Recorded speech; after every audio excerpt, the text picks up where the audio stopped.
Hello everyone, welcome to Aryabhushak classes. मैं doctor Preeti आप सबका बहुत बहुत स्वागत करती हूँ आज की क्लास में। आज हम लोग जामनगर का ओल्ड क्वेश्चन पेपर डिस्कस करने वाले हैं। 2003 में जो क्वेश्चन आए थे एमडी एंट्रेंस में, वो आज हम लोग डिस्कस करेंगे। ठीक है, तो क्लास स्टार्ट करने से पहले आप लोग हमारा चैनल जरूर सब्सक्राइब कर लीजिए और बेल आइकन जरूर प्रेस करिए ताकि आगे जब भी कोई क्लास अपलोड की जाए वो आपको नोटिफिकेशन आ जाए। और आप लोग हमें जरूर बताइए आप लोग कौन से कॉलेज से बिलोंग करते हैं, कौन से स्टेट से बिलोंग करते हैं, ताकि हमें भी पता चले कि हमारी वीडियोस कहाँ कहाँ पहुंच रही है ना। तो आइए देखते हैं 2003 के क्वेश्चन पेपर में कौन कौन से क्वेश्चन आए थे। सबसे पहला क्वेश्चन है हमारा, चरक अनुसार प्रत्यंगों की संख्या कितनी होती है। तो प्रत्यंग बताए गए हैं। प्रत्यंग जो हमारे एनाटॉमी का ये सब चैप्टर है, शरीर रचना में ये आपको मिलेगा, अंग प्रत्यंग की संख्या। तो चरक ने प्रत्यंगों की संख्या कितनी बताई है? इन्होंने बताया है 56। ऑप्शन सी 56 आपका सही आंसर है। नेक्स्ट है क्वेश्चन नंबर 2, सुश्रुत अनुसार कुष्ठ व विसर्प का अधिष्ठान क्या है। सो हमारा जो त्वचा होती है, त्वचा के बहुत सारे लेयर्स बताए गए हैं, है ना। 6 लेयर बताए गए हैं, 7 लेयर बताए गए हैं। तो वो आप शरीर रचना वाली वीडियो जरूर देखिएगा, उसमें हम लोगों ने ये सारी चीजें डिस्कस की है। तो यहाँ पे सुश्रुत ने ये पूछा है कि कुष्ठ और विसर्प का जो अधिष्ठान है वो कौन सी लेयर में होती है त्वचा की। ओके, तो ऑप्शंस देख लीजिए, मांसधरा त्वक, वेदिनी, लोहिता या ताम्रा। ओके, यहाँ पे आपका आंसर होगा वेदिनी।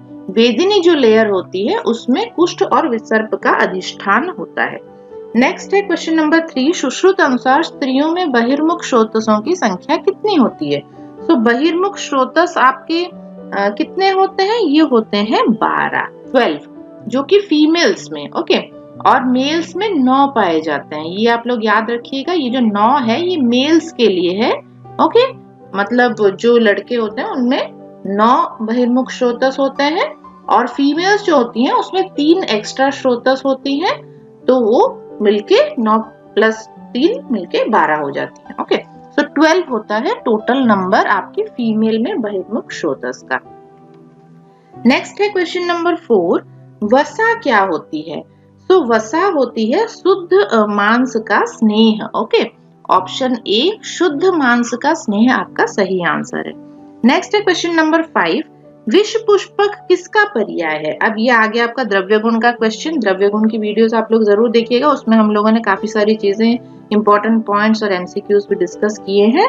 जब भी आप लोग हमारा चैनल ओपन करते हैं तो वहां पे आप लोग प्लेलिस्ट में जाइए, प्लेलिस्ट में आपको सब्जेक्ट वाइज वीडियोस मिल जाएंगी। ओके, और बहुत सारे सब्जेक्ट की वीडियो भी हम आगे अपलोड करने वाले हैं, तो आप लोग हमारे साथ बने रहिए। आइए देखते हैं ये जो क्वेश्चन है, विष पुष्पक ये किसका पर्याय बताया गया है। ये है आपके मदन फल का पर्याय। ओके, एंड एक सिनोनिम है मदन फल का, विष पुष्पक। नेक्स्ट है क्वेश्चन नंबर 6, स्वेद वह स्रोतस का नियमन कौन करता है।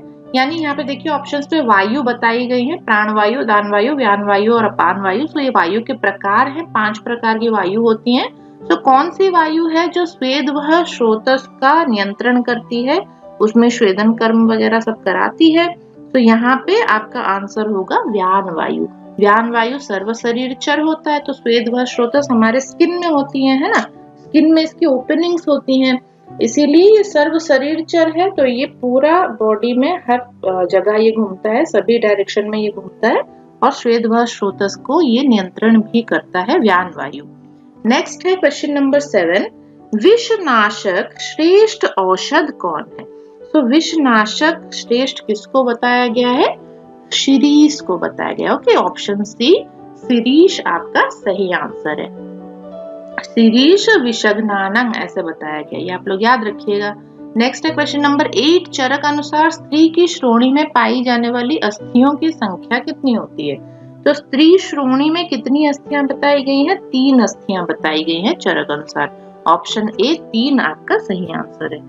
अर्क का कर्म है। क्वेश्चन नंबर 9 देखिए, अर्क का कर्म क्या होता है। जो अर्क है, अर्क आपका जो प्लांट है अर्क, तो ये इसका कर्म क्या होता है? ये बोथ वमन और विरेचन दोनों ही कराता है। वमन भी कराता है और विरेचन भी कराता है। तो इसमें दोनों आपका सही आंसर होगा। नेक्स्ट है क्वेश्चन नंबर 10, वमन द्रव्यों का 5 भौतिक संगठन क्या है। तो वमन द्रव्य जो होती है वो ऊर्ध्वगामी होती है ना, वमन यानी मुंह से उल्टी करा के हम दोषों को बाहर निकालते हैं, तो ये जो होती है ऊर्ध्वगामी होती है, ऊपर की ओर ये गमन करती है।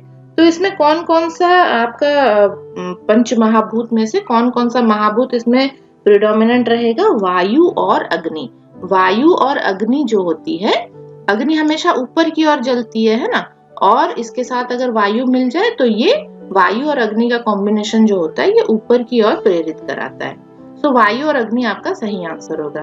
नेक्स्ट है क्वेश्चन नंबर 11, अम्लपित्त का प्रथमतः वर्णन कहाँ मिलता है? सो अम्लपित्त जो डिजीज है वो किस किताब में वर्णन की गई है, ये पूछा है क्वेश्चन। सो अम्लपित्त का वर्णन आपको काश्यप संहिता में मिलेगा। काश्यप संहिता, ऑप्शन ए आपका सही आंसर है। नेक्स्ट है क्वेश्चन नंबर 12, शुष्क पिप्पली का रस क्या होता है? शुष्क पिप्पली, पिप्पली अगर सूख गई है तो इसका रस क्या होता है? ये कटु हो जाता है, ठीक है, कटु यानी तीखा जिसको हम लोग बोलते हैं। सो ये कटु हो जाता है एकदम मिर्ची की तरह। नेक्स्ट है क्वेश्चन नंबर 13, वत्सनाभ का प्रयोज्यांग क्या है? तो वत्सनाभ जो हमारी ड्रग है, एक आपका प्लांट प्रोडक्ट है वत्सनाभ, इसका जो प्रयोज्यांग है ये है इसका कंद। इसका कंद जो मिट्टी के नीचे होता है कंद, वो यूज किया जाता है मेडिसिन के लिए। नेक्स्ट है क्वेश्चन नंबर 14, कुलत्थ का निषेध है। कुलत्थ का निषेध किसमें किया गया है? कौन से डिजीज में आपको कुलत्थ नहीं लेना चाहिए? अम्लपित्त में आपको कुलत्थ नहीं खाना चाहिए। ओके, तो अम्लपित्त आपका सही आंसर होगा। अश्मरी में तो कुलत्थ को उबाल के उसका पानी पीने को कहा जाता है। ये अश्मरी में बहुत अच्छा काम करता है। कुलत्थ को उबाल के जो दाल बना के उसका पानी अगर आप ले और दाल भी अगर खाएं तो अश्मरी में, पथरी में बहुत अच्छा काम करता है। लेकिन अम्लपित्त में इसका निषेध बताया गया है, ये आपको नहीं लेना चाहिए। नेक्स्ट है क्वेश्चन नंबर 15, श्रृंगवेर किसका पर्याय है? तो श्रृंगवेर जो है हमारा अदरक का पर्याय होता है। अदरक का ही दूसरा नाम है श्रृंगवेर। सो अदरक आपका सही आंसर होगा। नेक्स्ट है क्वेश्चन नंबर 16, नव ज्वर में किस रस का निषेध होता है? नव ज्वर मतलब अभी जो ज्वर है वो अभी स्टार्ट ही हुआ है, 7 दिन के अंदर का जो ज्वर होता है, फीवर होता है, उसमें कौन सा रस आपको नहीं लेना चाहिए? कषाय रस आपको नहीं लेना चाहिए। ओके, तो कषाय आपका सही आंसर है। नेक्स्ट है क्वेश्चन नंबर 17, तेल निष्कर्षण हेतु प्रयुक्त यंत्र कौन सा है? तो तेल निकालने के लिए हम कौन सा यंत्र, कौन सा इंस्ट्रूमेंट प्रयोग करते हैं? पाताल यंत्र इसको बोला जाता है। ऑप्शन सी पाताल यंत्र आपका सही आंसर है। नेक्स्ट है क्वेश्चन नंबर 18, लहसुन का निषेध है। लहसुन किस विकार में नहीं लेना चाहिए? पित्त आवृत जो विकार होते हैं, पित्त से रिलेटेड होते हैं, उसमें लहसुन आपको नहीं लेना चाहिए। सो यहाँ पे ऑप्शंस देखिए, कफावृतवाद दिया है, रक्तावृतवाद दिया है, पित्तावृतवाद दिया है, बोथ बी एंड सी दिया है। यहाँ पे आपका आंसर होगा बोथ बी एंड सी, क्योंकि रक्त और पित्त दोनों की प्रॉपर्टी सिमिलर होती है ना, इसलिए अगर रक्त आवृतवात हो या पित्त आवृतवात हो तो वहां पे हमें लहसुन नहीं देना चाहिए।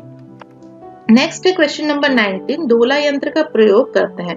दोला यंत्र जो होती है वो किस चीज के लिए यूज की जाती है? स्वेदन कर्म के लिए यूज की जाती है। स्वेदन आर्ट, किसी ड्रग का अगर स्वेदन करा के उसका शोधन करना हो तो उसको आप दोला यंत्र में स्वेदन कर सकते हैं। नेक्स्ट है क्वेश्चन नंबर 20, मूत्रकृशि में निर्दिष्ट परपटी कौन सी होती है? मूत्रकृशि किसी को हो रहा है, डिस्यूरिया हो रहा है, यानी यूरिनेशन के टाइम पे उसको बर्निंग सेंसेशन है, तकलीफ हो रही है, पेन हो रहा है, तो वहां पे कौन सी परपटी का यूज किया जाता है? श्वेत परपटी का यूज किया जाता है। श्वेत परपटी, ऑप्शन डी आपका सही आंसर है।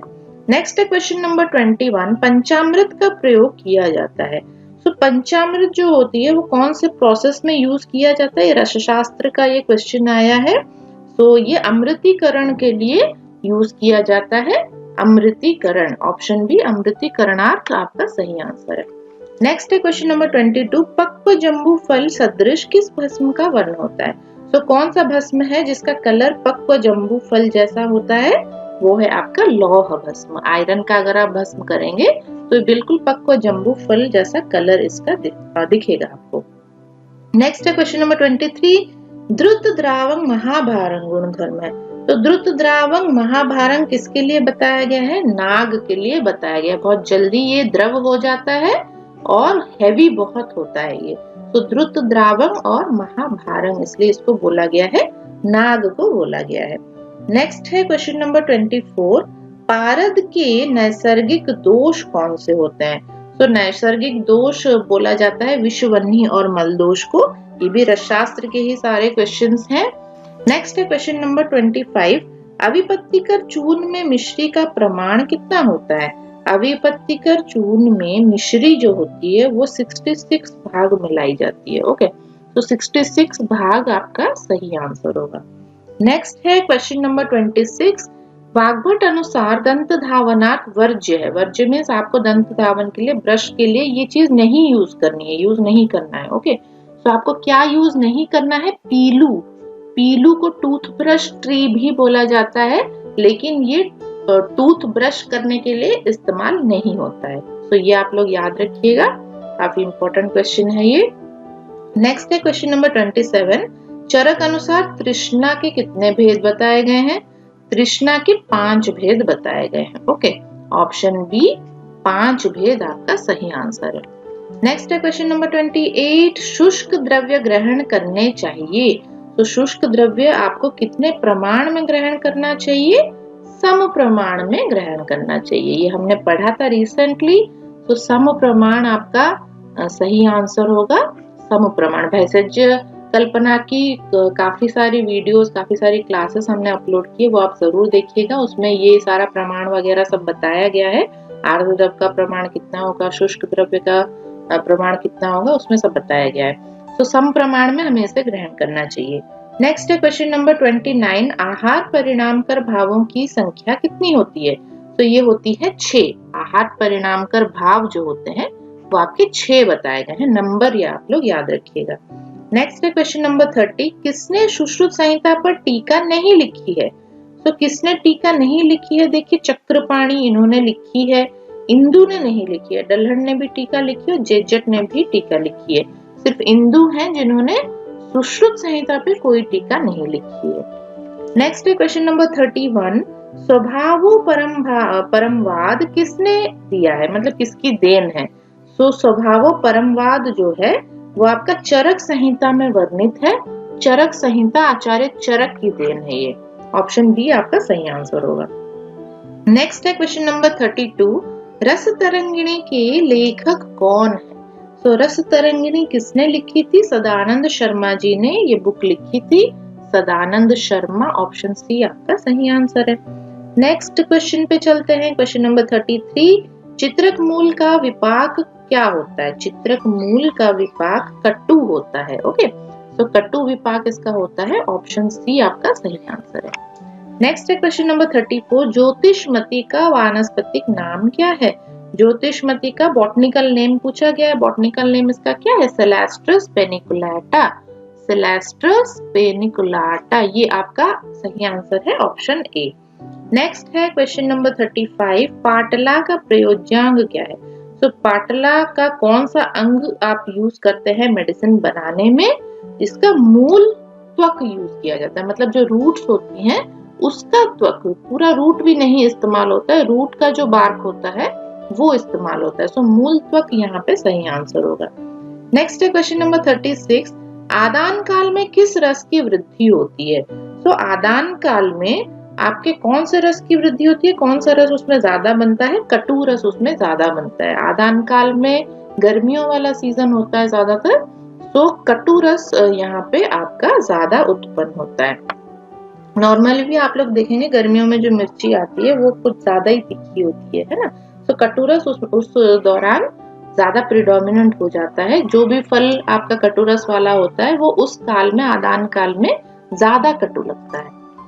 नेक्स्ट है क्वेश्चन नंबर 37, जनपद उध्वंसकर भावों में गरियसी भाव कौन है? सबसे हैवी या सबसे जो खतरनाक बोलते हैं। जनपद उध्वंस क्या होता है? जनपद उध्वंस होता है जब जो एक साथ एक जनपद को, बहुत सारे लोगों को, वो एक पूरे गांव को, मतलब वहां पे बहुत सारे लोगों को बीमार करते या मृत्यु हो जाए बहुत सारे लोगों की, उसको हम लोग जनपद उध्वंस बोलते हैं। तो उसमें वायु, जल, देश और काल, ये 4 फैक्टर्स होते हैं जनपद उध्वंस के लिए। वायु अगर खराब हो गई तो बहुत सारे लोगों को बीमारी हो जाएगी, जैसे कोविड के टाइम पे हुआ था, जल अगर खराब हो गया, पानी खराब हो गया, तो वो पानी उस एरिया के जितने लोग पी रहे हैं सब बीमार पड़ जाएंगे।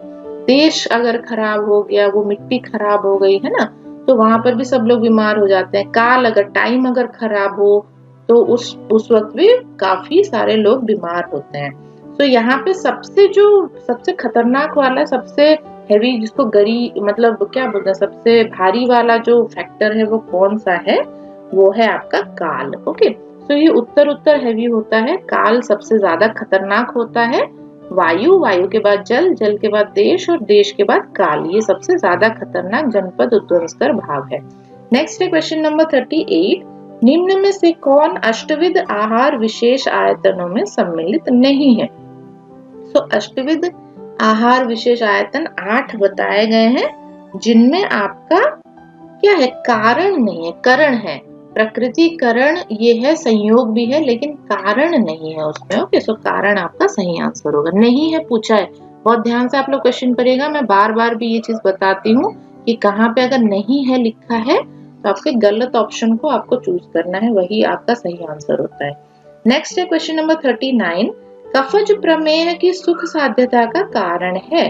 कफज प्रमेह सुख साध्य होता है, इजिली ट्रीटमेंट हो जाता है, सही भी हो जाता है। इसका कारण क्या है? तुल्य दोष और दुष्य, क्योंकि दोष और दुष्य भी इसके कफज होते हैं, इसीलिए ये जल्दी ठीक हो जाता है। नेक्स्ट है क्वेश्चन नंबर 40, विधि संप्राप्ति का वर्णन किसने किया है? विधि संप्राप्ति आपकी चरक ने मानी है। ओके, तो चरक ने 6 तरह की संप्राप्ति बताई है। नॉर्मली 5 तरह की संप्राप्ति होती है, चरक ने 6 तरह की बताई है, विधि उसमें उन्होंने एक्स्ट्रा माना है। नेक्स्ट है क्वेश्चन नंबर 41, मात्रावस्थी समान नहीं होती है। मात्रावस्थी समान नहीं होती है, सो ऑप्शंस पढ़ते हैं। नहीं इसने पूछा है, सारे ऑप्शन पढ़ने पड़ेंगे हमें। अनुवासन वस्ती से आधी, स्नेह की ह्रस्व मात्रा, निरूह से 1/8 भाग, या कोई नहीं। तो यहाँ पे आपका आंसर होगा निरूह से 1/8 भाग, ये नहीं होता है। बाकी अनुवासन वस्ती की आधी होती है, स्नेह की ह्रस्व मात्रा भी होती है मात्रावस्थी। ओके, तो ये दोनों ऑप्शंस आपके सही हैं, लेकिन यहाँ पे नहीं पूछा गया है, इसलिए ऑप्शन सी आपका करेक्ट आंसर होगा। नेक्स्ट है क्वेश्चन नंबर 42, एक गुंजा का भार कितना होता है? 1 गुंजा कितना भार इसका होता है? सो इसका आंसर है 120 milligram mg, 120 mg। Option C आपका सही आंसर है, 120 mg। नेक्स्ट क्वेश्चन है क्वेश्चन नंबर 43, टिटैनी का कारण कौन सी ग्रंथि की विकृति है? तो टिटैनी जो होती है उसमें क्या होता है, मसल कॉन्ट्रैक्शन होने लगता है, अपने आप हाथ पैर टेढ़े होने लगते हैं। तो ये जो होता है आपके पैराथायरॉयड ग्लैंड की डिसऑर्डर की वजह से होता है, जिसमें कैल्शियम की डेफिशिएंसी होने लगती है। तो आपका पैराथायरॉयड ग्लैंड डिसऑर्डर में कैल्शियम कम होने लगता है, जिसकी वजह से ये टिटैनी पैदा होती है। ओके, सो ये थोड़ा थोड़ा इंग्लिश का टर्म है, ये आप लोग ऐसे याद रखिएगा, टिटैनी का स्पेलिंग भी याद रखिएगा आप लोग। तो पैराथायरॉयड ग्लैंड के डिसऑर्डर में हम लोग टिटैनी देखते हैं। नेक्स्ट है क्वेश्चन नंबर 44, दोषों के क्षय व प्रकोप के कितने प्रकार बताए गए हैं? तो कितनी तरह का क्षय व प्रकोप बताया गया है? 2 तरह का बताया गया है। ओके, ऑप्शन ए आपका 2 सही आंसर है। नेक्स्ट है क्वेश्चन नंबर 45, व्यंजक हेतु क्या होता है? व्यंजक हेतु जो होता है वो होता है आपका प्रेरक हेतु। प्रेरक हेतु यानी व्यंजक हेतु हम इसको क्या बोलते हैं? जैसे रिस्क फैक्टर्स कुछ होते हैं, मेन हेतु वो नहीं होता लेकिन हेल्प करता है, सो बीमारी होने में ये मदद करता है, इसलिए इसको प्रेरक हेतु भी कहा जाता है। नेक्स्ट है क्वेश्चन नंबर 46, गलगंड में दोषाधिक्य मिलता है। गलगंड में कौन सा दोष बढ़ा हुआ होता है? वात और कफ, ये दोनों दोष इसमें बढ़े हुए होते हैं, वात और कफ। नेक्स्ट है क्वेश्चन नंबर 47, किस व्याधि की प्रवृत्ति वेग के रूप में होती है? सो एपिसोडिक अटैक्स जिसको हम लोग बोलते हैं, वेग आना, जब वेग आता है तभी व्याधि नजर आती है, जब वेग नहीं आता तो व्याधि नजर नहीं आती है। तो कौन सा डिजीज है आप लोग देखिए इसमें, ग्रहणी, अर्दित, अपस्मार और उन्माद दिया है ऑप्शन। अपस्मार आपका सही आंसर होगा। अपस्मार में आपको एपिलेप्टिक अटैक्स आता है ना, एपिलेप्टिक अटैक्स। तो ये वेग में आता है, बाकी टाइम में पेशेंट एकदम नॉर्मल रहता है, कोई उसको दिक्कत नहीं रहती है, लेकिन जब उसको अटैक आता है, एपिलेप्टिक अटैक जिसको मिर्गी के दौरे भी बोलते हैं, तो ये वही डिजीज है अपस्मार, ये आपका सही आंसर होगा। नेक्स्ट है क्वेश्चन नंबर 48, किस व्याधि में संज्ञानाश की चिकित्सा करने की आवश्यकता होती है? तो संज्ञानाश अगर हो गया है, कोई आदमी बेहोश हो गया है, तो वहां पे हमें ट्रीटमेंट तुरंत करना चाहिए। वो कौन सा डिजीज है? देखिए ऑप्शंस मोह, मूर्छा, संन्यास और अपस्मार बताया गया है। तो इमीडिएट ट्रीटमेंट इमरजेंसी कंडीशन होती है ये संन्यास। संन्यास अगर कोई पेशेंट चला गया संन्यास में, बेहोश हो गया, फिर अगर आप उसका ट्रीटमेंट नहीं कर रहे हैं तो वो हमेशा के लिए कोमा में चला जाएगा, ठीक है, वो फिर उठेगा नहीं, इसलिए उसको इमीडिएटली ट्रीटमेंट की जरूरत होती है। नेक्स्ट क्वेश्चन पे चलते हैं, क्वेश्चन नंबर 49, प्रसेका दान किसका पर्याय है? प्रसेका दान किसको बोलते हैं? विरेचन को बोलते हैं प्रसेका दान। ऑप्शन बी विरेचन आपका सही आंसर होगा। नेक्स्ट है क्वेश्चन नंबर 50, गुल्म की चिकित्सा में विशेष रूप से ध्यान रखा जाना चाहिए। तो गुल्म की चिकित्सा जब आप कर रहे हो तो कौन से दोष का आपको ध्यान रखना चाहिए? वात दोष का। वात जैसे ना बढ़े ये ध्यान रखना चाहिए, और गुल्म में वात प्रिडोमिनेंट होता है ना, तो जब भी आप ट्रीटमेंट कर रहे हो तो वात दोष का हम लोग ध्यान रखें कि वात बहुत ज्यादा वृद्धि ना हो जाए। नेक्स्ट है क्वेश्चन नंबर 51, सेरिब्रल मलेरिया का कारण है प्लाज्मोडियम कौन सी वेराइटी? ठीक है, प्लाज्मोडियम की फैमिली में बहुत सारी वेराइटीज आती हैं, बहुत सारी स्पीसीज होती हैं जो बहुत तरह की मलेरिया करती हैं। तो हमारा जो सेरिब्रल मलेरिया है वो आपका फैल्सीपैरम करता है। ओके, ऑप्शन बी फैल्सीपैरम आपका सही आंसर। अब ये इंग्लिश टर्म है, सो मैं आपको इंग्लिश में यहाँ पे लिख देती हूँ प्लाज्मोडियम फैल्सीपैरम। तो ये आप स्पेलिंग याद रखिएगा, प्लाज्मोडियम फैल्सीपैरम का इस तरह से ये लिखा जाता है। नेक्स्ट है क्वेश्चन नंबर 52, सुश्रुत अनुसार घृत देय है, यानी घृत आप किसमें दे सकते हैं? तो देखिए ऑप्शंस क्या क्या दिया है। श्रमजन्य वातिक ज्वर के पूर्व रूप में दे सकते हैं, पैक्तिक ज्वर के पूर्व रूप में, कफत ज्वर के पूर्व रूप में नहीं दे सकते। ओके, तो आपका ऑप्शन 1, ऑप्शन ए आपका सही आंसर होगा। श्रमजन्य वातिक ज्वर के पूर्व रूप में आप घृत दे सकते हैं। नेक्स्ट है क्वेश्चन नंबर 53, स्थावर विष के अधिष्ठान कितने बताए गए हैं? तो दो तरह के विष हैं आपके, स्थावर विष हैं, जांगम विष हैं और खनिज विष भी हैं। ठीक है, तो स्थावर विष जो है उसके कितने तरह, कितने प्रकार बताए गए हैं, अधिष्ठान उसके कितने बताए गए हैं? 10 बताए गए हैं। ओके, ऑप्शन बी 10 आपका सही आंसर है। नेक्स्ट है क्वेश्चन नंबर 54, चक्रपाणी मत अनुसार कुष्ठ में रक्त मोक्षण कराना चाहिए। तो रक्त मोक्षण आपको कराना है अगर कुष्ठ में, तो कितने दिन में आपको कराना चाहिए? चक्रपाणी ने कहा है 6 महीने में आपको कराना चाहिए। 6 महीने में एक बार आपको रक्त मोक्षण करा लेना चाहिए। ओके, नेक्स्ट क्वेश्चन पे चलते हैं, ये है क्वेश्चन नंबर 55, श्रृंग का संबंध है। श्रृंग जो होता है वो एक तरह का इंस्ट्रूमेंट है, उससे क्या किया जाता है? उससे रक्त मोक्षण किया जाता है। ओके, सो रक्त मोक्षण आपका सही आंसर होगा option D. Next question number 56, मर्श और प्रतिमर्श में मूल अंतर क्या है? तो मर्श नस्य आपने सुना होगा, नस्य के 2 प्रकार हैं ये, मर्श नस्य और प्रतिमर्श नस्य। इसमें अंतर क्या है, डिफरेंस क्या है? मात्रा का डिफरेंस इसमें होता है। प्रतिमर्श नस्य जो होता है 2-2 बूंद दिया जाता है, और मर्श नस्य जो होता है वो 8 बूंद से आप स्टार्ट कर सकते हैं। वो बीमारी के लिए दिया जाता है मर्श नस्य। प्रतिमर्श नस्य आप डेली बेसिस पे ले सकते हैं, कम मात्रा में ही लिया जाता है, तो सिर्फ मात्रा का ही डिफरेंस है इसमें। नेक्स्ट है क्वेश्चन नंबर 57, दोषों को शाखाओं से कोष्ठ में नहीं लाया जा सकता है।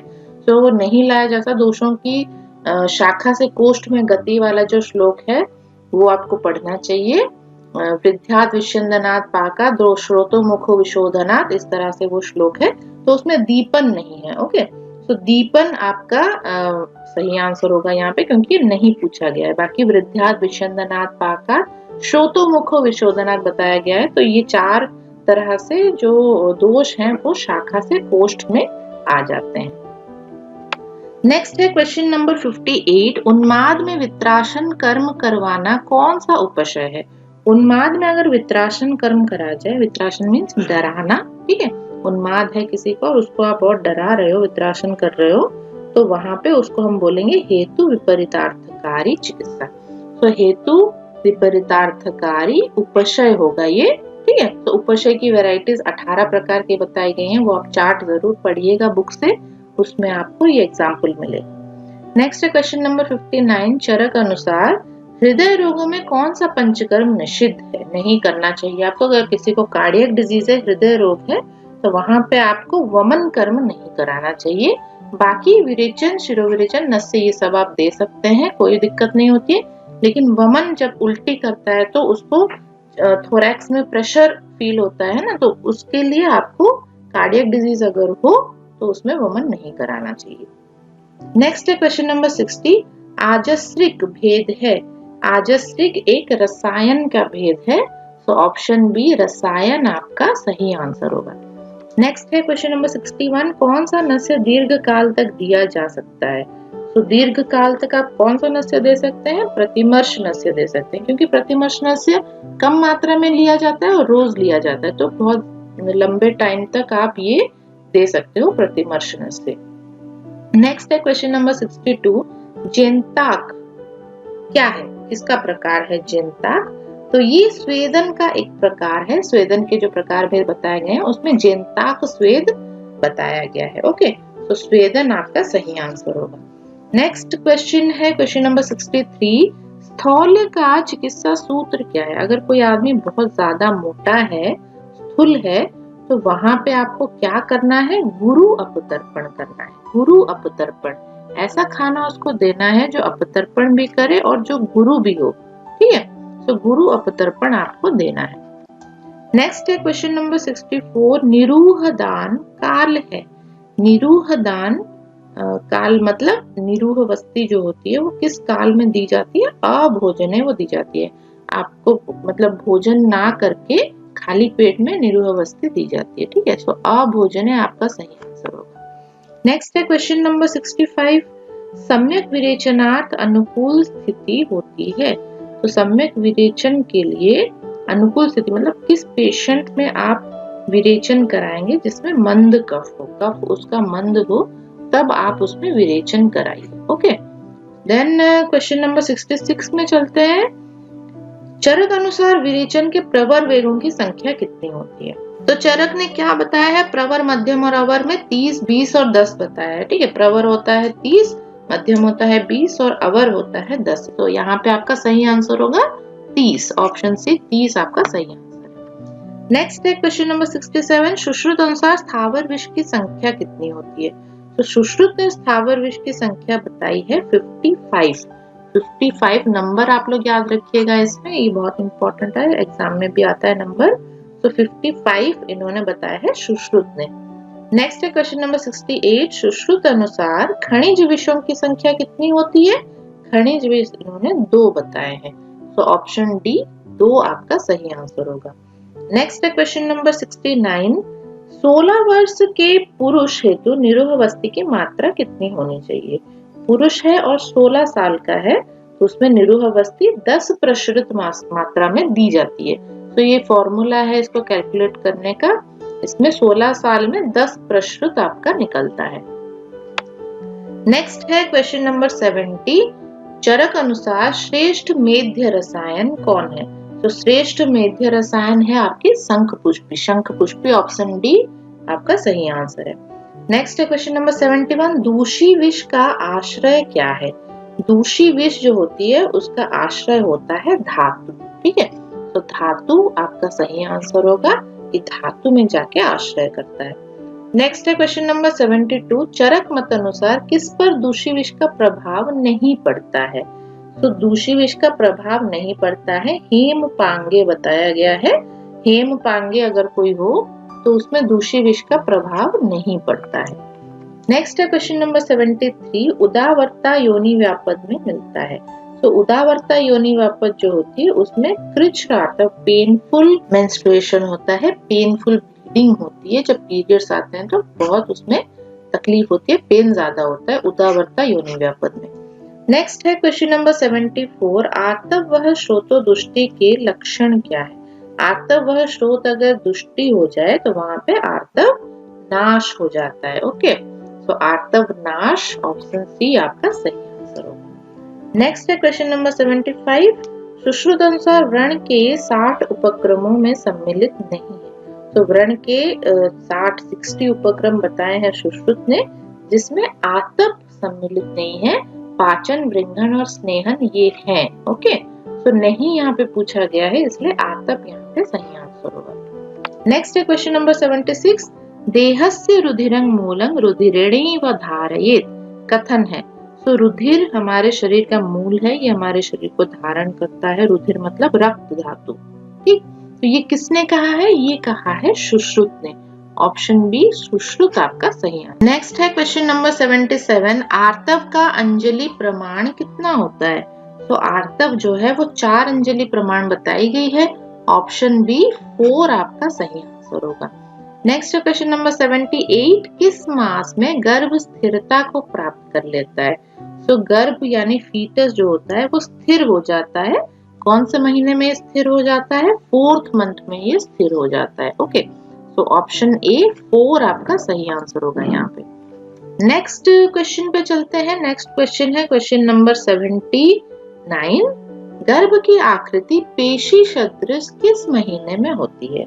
तो पेशी, पिंड, ये सब आकार बताए गए हैं गर्भ के। तो ये कौन से महीने में ये आकार आपको देखने को मिलेगा? द्वितीय महीने में, 2nd मंथ में। तो ऑप्शन बी द्वितीय आपका सही आंसर होगा।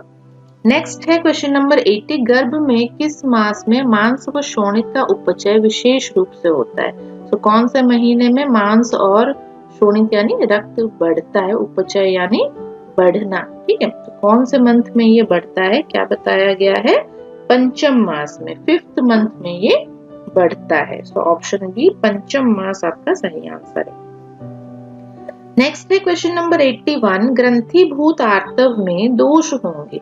अगर आर्तव ग्रंथिभूत आए, क्लॉट्स में आए, तो वहां पे आपके दोष जो प्रकोपित होते हैं वो होते हैं वात और कफ। ओके, तो वात, कफ, ऑप्शन ए आपका सही आंसर है। नेक्स्ट क्वेश्चन है क्वेश्चन नंबर 82। परिप्लुता योनि व्यापद की तुलना कर सकते हैं। तो परिप्लुता जो योनि व्यापद है उसमें क्या होगा? कृच्छ्र मैथुनता। कृच्छ्र मैथुनता यानी कोइटस करने के टाइम पे, सेक्सुअल इंटरकोर्स करने के टाइम पे बहुत ज्यादा पेन होता है, तो वो परिप्लुता योनि व्यापद का एक लक्षण है। नेक्स्ट क्वेश्चन है क्वेश्चन नंबर 83। कर्ण श्वेड में दोषाधिक्य होगा। तो कर्ण श्वेड अगर हो रहा है, वहां पे आपका जो दोष प्रकोपित है वो है वात और कफ। ऑप्शन बी वात और कफ आपका सही आंसर है। नेक्स्ट है क्वेश्चन नंबर 84। पोथकी किस अधिष्ठान की व्याधि है? तो पोथकी का अधिष्ठान मीन्स कहाँ पे ये डिजीज होता है, कौन से पार्ट पे ये डिजीज होता है? तो ये वर्त्मगत व्याधि है। आईलिड्स पे ये डिजीज होता है। वर्त्मगत इसको इसलिए बताया गया है। शालाक्य में आप इसको पढ़ सकते हैं, शालाक्य से ये क्वेश्चन आया है। नेक्स्ट क्वेश्चन है क्वेश्चन नंबर 85। किस राष्ट्र में सर्वप्रथम सरकारी स्तर पर परिवार नियोजन कार्यक्रम प्रारंभ हुआ? तो परिवार नियोजन कार्यक्रम कहाँ प्रारंभ हुआ था? हमारे भारत में ही प्रारंभ हुआ था। ये इंडिया में प्रारंभ हुआ था, स्टार्ट हुआ था। ओके, तो इंडिया आपका सही आंसर होगा, भारत। नेक्स्ट है क्वेश्चन नंबर 86। केश, केश क्या है? आत्मज भाव, सात्मज भाव, पितृज भाव या मातृज भाव? तो हमारे जो बाल होते हैं हमें किससे मिलते हैं? ये बाल है ना। तो ये आपका क्वेश्चन पूछा गया है, ये हमारे पितृज भाव होते हैं। हमारे पापा के बाल जैसे होते हैं, हमारे बाल भी वैसे ही होते हैं, ये माना जाता है। तो पितृज भाव यहाँ पे बताया गया है केश के लिए। नेक्स्ट है क्वेश्चन नंबर 87। चरक अनुसार असम्यक नाभिनाल कर्तन जन्य व्याधियां कौन सी हैं? तो नाभिनाल यानी अम्बिलिकल कॉर्ड अगर सही से कटिंग नहीं हुई है तो वहां पे कुछ व्याधि उत्पन्न हो जाती है, जिसमें उत्तुंडिका, पिंडलिका, विनामिका और विजृंभिका 4 बताई गई हैं। सो ये सभी आपका सही आंसर होगा। उत्तुंडिका, पिंडलिका, विनामिका और एक मैं यहाँ पे लिख देती हूँ, विजृंभिका। ओके, तो ये आप लोग याद रखिएगा। 4 नाभिनाल कर्तन जन्य व्याधियां हैं, उत्तुंडिका, पिंडलिका, विनामिका और विजृंभिका। तो सभी यहाँ पे ऑल ऑफ द अबव आपका सही आंसर है। नेक्स्ट है क्वेश्चन नंबर 88। उपशीर्षक में होने वाला शोथ होता है। उपशीर्षक सर के ऊपर शोथ हो जाता है, बच्चों में ये होता है। तो ये क्या होता है? अरुज होता है, पेन नहीं होता है इसमें, और समान वर्णी यानी बोथ बी एंड सी आपका सही आंसर है यहाँ पे। अरुज और समान वर्णी शोथ ही होता है। नेक्स्ट है क्वेश्चन नंबर 89। वाग्भट अनुसार उपवेशन संस्कार का समय क्या है? तो कौन से महीने में उपवेशन संस्कार करना चाहिए? वाग्भट ने बताया है पंचम माह में, यानी 5 महीने का जब बच्चा हो जाए तभी उसको उपवेशन कराना चाहिए। पंचम माह आपका सही आंसर होगा। नेक्स्ट क्वेश्चन है क्वेश्चन नंबर 90। शतपूर्णक भगंदर में दोष प्राधान्य क्या होता है? सो भगंदर की काफी सारी वेराइटीज बताई गई हैं, तो वहां पे जो शतपूर्णक आपका प्रकार है उसमें दोष कौन सा प्रधान होता है? मेन दोष कौन होता है? वात। ओके, ऑप्शन ए वात आपका सही आंसर है। नेक्स्ट है क्वेश्चन नंबर 91। किस व्याधि में मेढ्र चर्म पुनः अपने स्थान पर नहीं आ पाता है? सो मेढ्र के ऊपर जो प्रीट्यूस वाला जो पोर्शन होता है वो क्या होता है? वो रिट्रैक्ट करता है फिर वापस भी आ जाता है, लेकिन ऐसी कौन सी व्याधि है जिसमें ये वापस नहीं आता? परिवर्तिका इसको बोलते हैं। ओके, परिवर्तिका, ऑप्शन ए परिवर्तिका आपका सही आंसर है। नेक्स्ट है क्वेश्चन नंबर 92। व्रण शोथ का 7वां उपक्रम क्या है? तो व्रण शोथ के जो उपक्रम बताए गए हैं उसमें नंबर 7 में वैकृतापहम बताया गया है। वैकृतापहम शल्य का ये क्वेश्चन है, शल्य तंत्र का बुक आप लोग जरूर पढ़िएगा, उसमें व्रण शोथ के उपक्रम बताए गए हैं। सो नंबर 7 वाला जो है वो है वैकृतापहम। नेक्स्ट है क्वेश्चन नंबर 93। संधि मुक्ति भग्न के प्रकार कितने बताए गए हैं? तो संधि मुक्ति भग्न यानी पूरा वो जो जॉइंट होता है वो अलग हो जाता है, तो कितने प्रकार के बताए गए हैं? 6 प्रकार के ये बताए गए हैं। ओके, ऑप्शन बी 6 आपका सही आंसर है। नेक्स्ट क्वेश्चन है क्वेश्चन नंबर 94। संदंश यंत्र का प्रमाण कितना होता है? तो संदंश यंत्र जो होता है वो 16 अंगुल लंबा होता है। 16 अंगुल आपका सही आंसर है, ऑप्शन ए। नेक्स्ट क्वेश्चन है क्वेश्चन नंबर 95। शोणित व प्लीहा कौन सा भाव है? किससे हमें मिलता है? मात्रज भाव होता है। ओके, शोणित और प्लीहा मात्रज भाव होता है। नेक्स्ट है क्वेश्चन नंबर 96। वैरस्यं नामक स्तन्य में दोष संबंध होता है। अगर विरसता हो स्तन्य में यानी माँ के दूध में, उसको स्तन्य हम लोग बोलते हैं। तो ये अगर विरस हो वहां पे कौन सा दोष प्रकोपित हुआ होगा? वहां पे वात दोष प्रकोपित हुआ होगा। ओके, तो ऑप्शन ए वात दोष आपका सही आंसर है। नेक्स्ट है क्वेश्चन नंबर 97। वेधन कर्म हेतु द्रव्य है। वेधन कर्म आपको किस पे करना चाहिए? ये आपको करना चाहिए कमल नाल पे और मृत पशु की शिरा पे प्रैक्टिस करना चाहिए। ठीक है, तो प्रैक्टिस के लिए बोला गया है। बोथ बी एंड सी आपका सही आंसर होगा, मृत पशु की शिरा और कमल नाल। नेक्स्ट क्वेश्चन पे चलते हैं। नेक्स्ट क्वेश्चन है क्वेश्चन नंबर 98। प्लुष्टं विवर्णं प्लुष्यते अतिमात्रम कहा गया है, तो ये किसके लिए कहा गया है? प्लुष्टं विवर्णं प्लुष्यते अतिमात्रम, प्लुष्ट दग्ध के लिए ये कहा गया। ये भी शल्य तंत्र का ही क्वेश्चन है। प्लुष्ट दग्ध, दग्ध वाले चैप्टर में आपको ये मिलेगा। नेक्स्ट है क्वेश्चन नंबर 99। लेख्य नेत्र रोग कौन सा होता है? लेख्य लेखन कर्म करके आप जिसको ठीक कर सकते हैं वो है आपकी उत्संगिनी। उत्संगिनी आपका लेख्य होता है। नेक्स्ट क्वेश्चन है क्वेश्चन नंबर 100। नक्तांध्यता मिलती है। नक्तांध्यता यानी नाइट ब्लाइंडनेस जिसको हम लोग बोलते हैं, तो ये श्लेष्म विदग्ध दृष्टि में मिलती है। श्लेष्म विदग्ध दृष्टि, ऑप्शन बी आपका सही आंसर होगा। नेक्स्ट क्वेश्चन है क्वेश्चन नंबर 101। वातज अधिमंत का उपद्रव है। वातज अधिमंत अगर हुआ हो तो वहां पे क्या उपद्रव हो सकता है? देखिए ऑप्शन सिरोत्पात, सिराहर्ष, हताधिमंत या सभी। यहाँ पे आपका आंसर होगा हताधिमंत। ओके, हताधिमंत वातज अधिमंत का कॉम्प्लिकेशन है। नेक्स्ट क्वेश्चन है क्वेश्चन नंबर 102।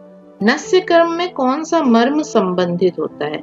तो नस्य कर्म में आपका श्रृंगाटक मर्म संबंधित होता है। नस्य कर्म जब आप करते हैं, कोई दवाई आप नाक में डालते हैं तो वो आपके श्रृंगाटक मर्म पे असर करता है। ओके, तो ऑप्शन सी श्रृंगाटक आपका सही आंसर होगा। नेक्स्ट है क्वेश्चन नंबर 103। नासागत रक्तपित्त में देय औषधि होती है। अगर नासा से रक्त आ रहा है, मतलब ब्लीडिंग हो रही है आपकी नोज से, तो वहां पे आप क्या यूज कर सकते हैं? वहां पे हम लोग दूर्वा स्वरस यूज करते हैं, बहुत ही अच्छा काम करता है दूब की जो घास होती है उसका स्वरस निकालिए, उसको कूट के उसका स्वरस आप नाक में 2-4 बूंद डालिए, उससे आपका जो नाक से ब्लीडिंग हो रही है वो तुरंत ही बंद हो जाएगी। ओके, तो ये आज के हमारे क्लास का लास्ट क्वेश्चन था, क्वेश्चन नंबर 103। इसके बाद भी हम लोग और भी अलग अलग सब्जेक्ट्स की क्लासेस अपलोड करने वाले हैं और भी बहुत सारे क्वेश्चन पेपर्स भी हम लोग डिस्कस करेंगे। तब तक आप लोग हमारे साथ बने रहिएगा और जो भी क्वेश्चंस हमने आज डिस्कस किए हैं वो आप लोग जरूर नोट कर लीजिएगा अपनी कॉपी में, है ना। एग्जाम्स में ये सारे क्वेश्चंस बहुत इंपॉर्टेंट होते हैं। पिछले साल वाले क्वेश्चंस भी हमें सारे देखने चाहिए कि कैसे कैसे क्वेश्चंस एग्जाम में आते हैं, है ना। तो ये आज हमने डिस्कस किया, आपके जामनगर के 2003 का ये क्वेश्चन पेपर था। सो बने रहिएगा हमारे साथ, नेक्स्ट क्लास में हम और भी अच्छी चीजें लेके आएंगे आपके लिए। तब तक आप लोग हमारा चैनल सब्सक्राइब कर लीजिए और वीडियोस अपने फ्रेंड्स के साथ जरूर शेयर करिए ताकि उन लोगों को भी पता चले कि यहाँ पे क्लासेस फ्री में हो रही हैं, वो लोग इसका फायदा उठा पाए, है ना। So thank you so much और आप लोगों को मेरा नमस्कार।